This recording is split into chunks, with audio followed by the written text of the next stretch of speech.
Il sacrario dell'Aitana ad Asiago è stato riaperto al pubblico dopo un primo intervento da 150.000 euro e ora aspetta un maxi restauro che costerà almeno 7 milioni di euro. E il Tempio Ossario?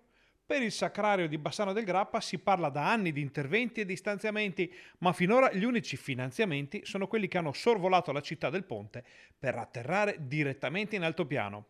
Però qualcosa si muove finalmente e a confermarlo è il sindaco Nicola Finco. Negli ultimi mesi abbiamo preso contatti con il Ministero, abbiamo trovato anche una buona collaborazione e penso a breve firmeremo un protocollo d'intesa dove Bassano farà da stazione appaltante per tutta una serie di primi lavori da fare al Tempio Ossario, in particolar modo rimuovere le barriere che attualmente ci sono, riqualificare l'ingresso del Tempio Ossario, ma renderlo anche fruibile ai tanti cittadini in maniera diversa rispetto a quella che vediamo attualmente.